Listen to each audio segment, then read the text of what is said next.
In today's video, I'm going to teach you how to create an anonymous form using Google Forms. Whether you're conducting a survey, gathering feedback, or creating a quiz, ensuring anonymity can help in obtaining honest and constructive responses.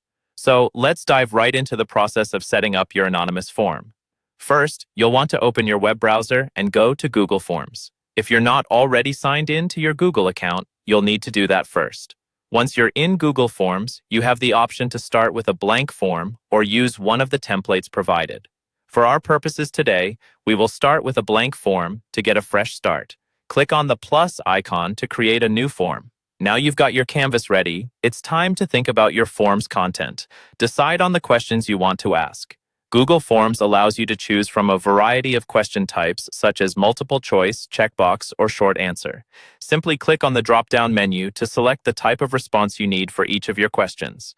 Next, move to set up the anonymity of your form. By default, Google Forms collects email addresses, which eliminates anonymity. You'll need to change this setting. Click on the gear icon at the top right corner to open the Settings menu. In the Settings dialog, make sure you're under the General tab. Here, you may find an option titled Collect Email Addresses. Ensure this option is not checked.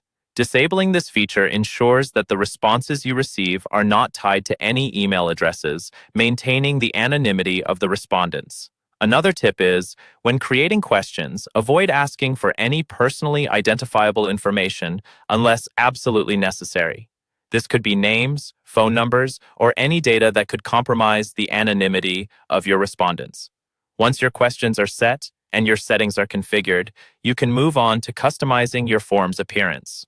Click on the palette icon at the top to choose a theme color or even add a header image for a more personalized touch. This step is optional, but can make your form more visually appealing.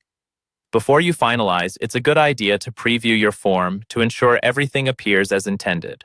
Click on the eye icon at the top right to see how your form will look to respondents. Here, you can test your form and make any final adjustments. Once you're satisfied with the setup, it's time to share your form.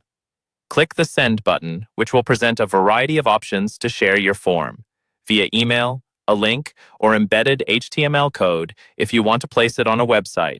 And there you have it. Your Google form is all set up and ready to collect anonymous responses. Remember, ensuring confidentiality can lead to more open and honest feedback, so these steps are crucial for preserving the trust of your participants. Happy form building!